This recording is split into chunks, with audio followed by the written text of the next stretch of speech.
making a difference, one starfish at a time. It was early morning on a quiet stretch of coastline in the US, maybe somewhere along the Outer Banks, or a California beach before the tourists arrived.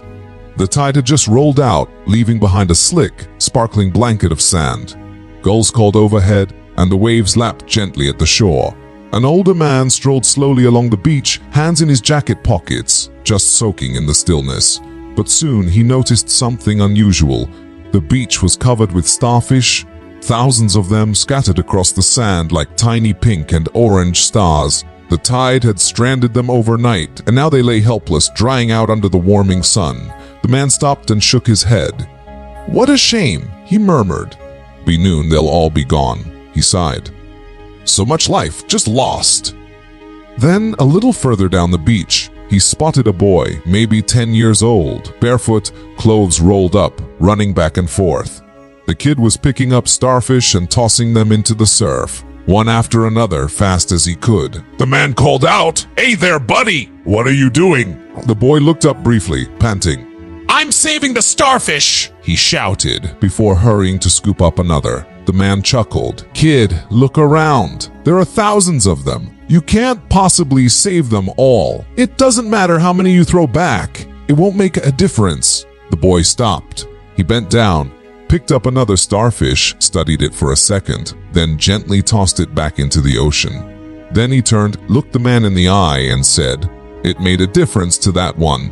The man fell quiet. He watched as the boy kept working one starfish at a time. Something shifted inside him. He'd dismissed the effort because it couldn't fix everything. But the boy wasn't trying to fix everything. He was choosing to help someone, and that mattered. The man bent down, picked up a starfish, and threw it into the sea. The boy smiled. Without saying a word, they kept going. Together, by the time the tide began to return, hundreds of starfish were back where they belonged. Did they save every single one? No, but they saved the ones they could. And for those, it meant everything. That night, back at home, the old man sat by his window, sipping coffee. He thought about the starfish, about his own life, the big issues he'd given up on, the people he'd grown distant from, the causes that once lit a fire in him, but felt too big to tackle now. He realized how often he'd told himself it's too late, I can't change it.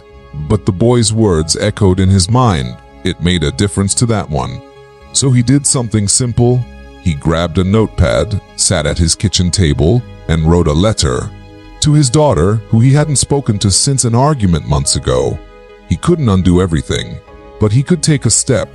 He mailed it the next morning. Here's what that boy on the beach teaches us.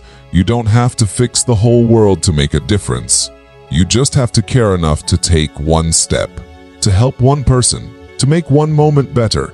Maybe it's a text to someone who's struggling, or checking on your neighbor, or just smiling at someone who looks like they've had a rough day.